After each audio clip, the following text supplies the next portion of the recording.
They say blood carries more than life. It carries memory. It carries soul. In every village, every clan, every family, there are whispers about it. Not the blood that flows from a wound, but the one that comes uninvited each month. The one that women learn to hide, to hush, to dispose of quickly. But the earth does not forget what you bury in it. And the spirits, oh the spirits, they watch. This is not a tale to entertain children. No, it is not for the foolish or the curious. It is for those who dare to think that what they throw away holds no meaning. For those who believe madness is always madness and never a disguise. This, my friends, is the story of a woman who was never mad. Only wiser and far more dangerous than anyone knew. The compound was like many others in Ibadan, crowded, noisy, full of mouths and stories. 10 rooms arranged around one open yard where everything happened. Cooking, fighting, bathing, gossiping, mourning, celebrating. It was a living, breathing thing, that compound. The red sand between the cracks of the concrete, the buzzing flies, the broken pots leaning like old elders against the walls. Life moved there with the rhythm of pestles and the scent of boiling palm oil. In that compound, people knew everything about everyone. If a woman cried at night, the neighbor on the other side of the wall would tell you why before morning. If someone bought meat instead of fish, the whole yard would argue about how she got the money. Secrets were rare, but not impossible. For there was one woman, one shadow, that nobody truly knew. They called her Mama Eko. Why that name stuck, no one could say. She did not cook. She did not trade. She did not beg. And yet she was there. Always there. Some said she had been in the compound longer than most tenants. Others claimed she arrived one Harmattan morning, barefoot and silent, carrying nothing but a black nylon bag and a smell of rain-soaked earth. Her wrapper was always the same, faded blue, frayed at the ends. Her blouse hung like a tired flag. Her hair was thick with dust, locked in coils the comb had long forgotten. She never spoke unless spoken to. She never begged, never cursed, never laughed. She would sit near the gutter at dusk, her back to the world, her eyes on nothing. And when she moved, she did so slowly, like someone who had nowhere to go, but still walked anyway. Children called her mad. Mothers pulled their babies away from her path. Fathers muttered prayers under their breath when she passed. But she never reacted. Only once, just once, did someone say they saw her smile. It was the butcher's son, Mike, who claimed it. He was 6 years old and loved to tell tales. I saw her pick something from the ground and smell it.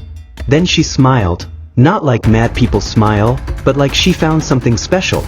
Like gold. They beat the boy for lying. But I remember. And I believe him. Because that's where the story truly began. Not with a scream. Not with a curse. But with a woman bending beside a gutter and smiling. You see, in those days, disposal was careless. Girls, young and older, would wrap their pads in tissue or old newspaper and fling them behind the bathroom or into the nearby bushes. Nobody thought much of it. It was women's business, messy, private, ignored. Until the blood began to vanish. It started with Cynthia, the seamstress's daughter. She was bold, loud, and known for her bright clothes and brighter tongue. One day, she came back from the bathroom with a strange look in her eyes. "Mama," she said, "the pad I left behind the latrine this morning, it's gone." Her mother hissed, "Is it gold you threw there?" They laughed about it. Maybe a goat dragged it away. Or a stray dog. Ibadan had many. Then Aisha, a quiet girl, gentle as evening rain, said the same. Her pad had disappeared from where she tucked it behind the wall. 2 is a coincidence. 3 is a pattern. The third was Bisola. Bisola was my cousin's daughter. Sharp eyes. Quick feet. She didn't just notice the missing pad. She saw who took it. It was just after sunset, when the bats had begun to dance across the sky. She went to fetch water from the tap and passed the back of the bathroom. There, by the gutter, crouched Mama Eko. Not picking food. Not mumbling. But unwrapping something. It was wrapped in black nylon. Carefully. Tenderly. Inside, a sanitary pad. Freshly used. Blood still wet. And then, with the same patience a mother might show her baby's first smile, Mama Eko lifted it to her nose and sniffed it. Bisola did not scream. She did not speak. She simply walked backward until she could run. Then she ran. And ran. And when she told us what she saw, she did not laugh. She just sat down and refused to eat. That night, her mother gathered all the girls. Her voice was firm, her face drawn. From today on, she said, no pad is to be thrown near this compound. You hear me? Burn it, bury it, wrap it well and throw it far. If I see one more blood-stained cloth near this house, I will beat the spirit out of you. We thought she was overreacting. But the spirits, they had only just begun to wake. The old women say that when the earth wants to speak, it begins in silence. And when the silence grows loud, only the wise can hear. It began with dreams, not the kind that drift softly over sleeping faces. These were the other kind, the heavy ones, where your soul runs barefoot through things it cannot name. Cynthia, once bright like mid-morning sun, grew pale. Not pale like sickness, pale like a candle nearing its end. Her eyes looked behind you when she spoke. Her laughter, once quick, now stammered like it had forgotten its steps. She told her mother she dreamt of shadows, crawling from walls, whispering her name backward. She said she saw herself, but not herself. A version of her, stripped bare, standing in a dark market filled with faces that bled from the eyes. Every night she dreamt this. Then one morning she sat by the kitchen door, tracing the sand with her finger. Her hands were trembling. I can't sleep, she said. My blood is going the wrong way. Nobody understood what she meant. A week later, Aisha collapsed. It happened during something simple, fetching water. She carried her yellow bucket to the tap, bent down, and froze. Then she fell, stiff as yam left too long in the sun. They thought it was malaria. They thought it was typhoid. They thought it was everything except what it truly was. She was taken to hospital. Needles, drips, blood tests. The doctors shrugged. Nothing is wrong, they said. But when she came home, she was not the same girl. Her mother called her name, and she stared past her, whispering numbers. She laughed at midnight. She refused food. She began talking to herself in a voice too deep for her throat. And when she laughed, it sounded like someone else was inside her, borrowing her voice. Now, every compound has that one girl, the one whose beauty even elders praise with caution. For this compound, it was Amaka, tall like a palm tree, skin smooth like boiled groundnuts, eyes like fresh honey. She was smart, respectful, and godly. Never missed fellowship. Always wore long skirts. The kind of girl parents pointed to and said, "Why can't you be like Amaka?" And so, when she disappeared, the compound shook like a calabash falling from the sky. She had gone to evening fellowship at the Redeemed Church near Oja Oba. She never came back. Night came, then morning, then whispers. They found her the next day, at Sango Market, sitting on bare ground, clothes dirty, hair loosened, speaking to ants. When the police came, she didn't resist. She only asked one thing. Where is my blood? Who took my blood? Her mother fainted. The pastor cried. And the compound? The compound stopped laughing. Now, even the men, the ones who always said, "It's just women's things," began to fear. The name Mama Eko came up more often. Not in jest, not in pity, but in fear. They say if you stare at the bush long enough, the bush will blink back at you. People began watching. They watched Mama Eko like they watched storms in the distance. Allow me, the narrator, to break the boundary for a moment. Not to enter the story, but to testify as the bearer of its truth. That evening, the sky was heavy with orange sorrow. I was visiting my cousin in that compound. I went to the back to pour water. The gutters smelled of old soap and waste. I heard something shift behind the bathroom. I turned, and there she was. Mama Eko. She was squatting low, her fingers working with calm precision. She unwrapped a piece of black nylon. Inside, yes, inside, was a pad, still fresh, still red. She brought it to her face, sniffed, closed her eyes and smiled, not wildly, not like a madwoman, but like a woman who had just tasted something precious. Like someone enjoying palm wine after a long journey. Then she looked up, and she saw me. Her eyes did not widen. She did not flinch. She only smiled again, soft, slow, knowing, as if to say, "Yes, I know you see, but what will you do?" I dropped the bucket. I walked away. And that night I did not sleep. When the elders called the meeting, the compound held its breath. Everyone came, even those who usually minded their business. Mama Eko was brought out like a masquerade called before its time. She was placed on a stool in the center. Children climbed shoulders to see. She sat, hands folded, eyes steady. The elders did not shout. They asked, "Are you mad?" She smiled gently. "No." Another asked, "Why do you collect the used blood of our daughters?" She looked around slowly. Her voice was not loud. It did not need to be. "You people are careless with your power." Silence. "You think blood is ordinary? Especially blood that leaves a woman's body by itself? You throw it into gutters. You wrap it like food waste. But that blood is identity. It is gate. It is key. And you handed it over. Willingly." No one moved. Not even the goats. She continued, "I did not steal. You gave. I only collected. And used what was offered." One of the old men began to shake. Another woman wept silently. Mama Eko stood slowly, picked up her black nylon.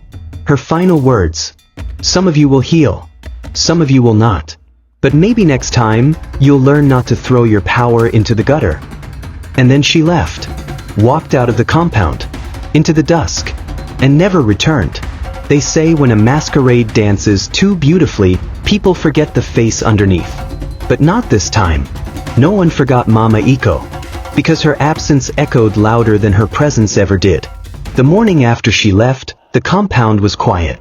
Not the peaceful quiet of dawn, but the tight, watching quiet of a forest that has just swallowed something whole. And though she was gone, her shadow remained. Not in footprints or belongings, she left nothing behind. Not even that old wrapper or the nylon bag, but in the girls, and what they carried. Cynthia was the first to show signs of healing. Her mother took her far away, to Ilorin, to stay with an aunt who bathed her every morning with water that had soaked 7 types of leaves and was prayed over by 3 different pastors. It took months, but her eyes began to focus again. She started asking questions, remembering songs, laughing softly at jokes. She never spoke of the dreams again. She also never returned to the compound. Aisha's healing was not quick. Her mother, desperate and drained, took her to a prayer mountain near Elisa.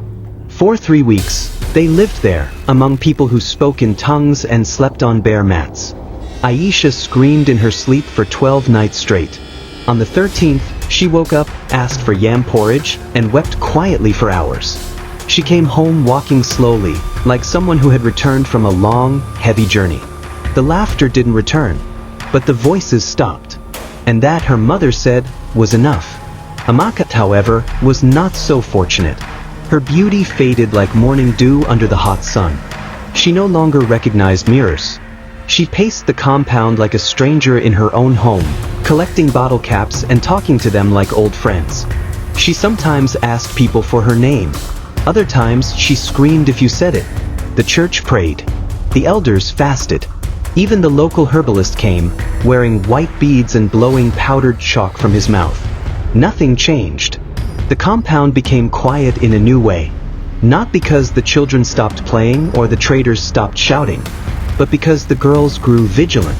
The mothers became strict. The boys were warned. From then on, no one threw used pads near the bathroom again. No one wrapped them in tissue and dumped them by the gutter. No more black nylons behind the pit latrine. Instead, pits were dug behind each room, small, deep holes like tiny graves. Some filled them with ash after each burial. Others poured salt or kerosene. Some girls even carried their used pads home to the village, saying, "Let the earth that bore me take it back." And it wasn't just fear. It was respect. For themselves. Because this isn't just a tale about madness or blood or old women who vanish like smoke. This is a lesson dressed in the clothes of a warning. They say that the most dangerous things in life are not the ones you see with your eyes, but the ones you treat like nothing. A girl's blood is not just fluid. It is memory. It is name. It is lineage. And if you leave it in the open, if you cast it into the gutter like spoiled soup, then do not be surprised when something hungry comes and claims it. Mama Eko was not mad. She was a mirror, a reminder that in this world, power, when not protected, will find its way into the hands of those who know what to do with it. And some of them will smile when they collect it, like she did. There's something about the wind in Ibadan, how it moves through compounds at night, rustling mango leaves and whispering into cracks of zinc roofs. Old women say the wind remembers things. It carries secrets just like it carries dust and scent. And the wind, who remembers her. Even now, years after Mama Eko left, the room she had once squatted near, the corner by the bathroom, closest to the gutter, was never taken. A strange thing began to happen years later. The girls who had survived, Cynthia, Aisha, even others who had been careful, began to have children. Daughters, mostly. And these daughters? They came into the world with old eyes. The kind that stared too deeply. That cried only when held wrong. That looked into shadows like they saw someone there. One of them, Aisha's daughter, refused to wear red until she turned 7. When asked why, she said, "It's a power color. It belongs to the woman who smiles too long." They laughed, but they also prayed. Mama Eko never returned. No one saw her at any bus stop. No whisper of her from Agbamoso to Osogbo. But one day, during Harmattan, a woman came to the compound. She wasn't dirty. She wasn't muttering. She wore all white, head to toe, except for a black nylon bag in her left hand. She asked for water. No one answered. The children ran inside. The adults froze. She stood, smiled, then walked away. They never saw her face. And no one followed her. Because some stories are not meant to be chased. So now, as I seal this tale like a calabash placed beneath an elder's bed, I leave you with this final thought. In every compound, in every town, in every gathering of the living, there walks someone watching. They don't need you to call their name. They don't ask for attention. They only wait. For you to forget what is sacred. For you to discard what was meant to be protected. And when you do, they'll smile. Just like she did. And what they take, they don't always give back. So burn what must be burned. Bury what must be buried. And never, ever, toss your spirit into the gutter. Because someone out there still remembers the scent. And the wind? It carries it straight to them.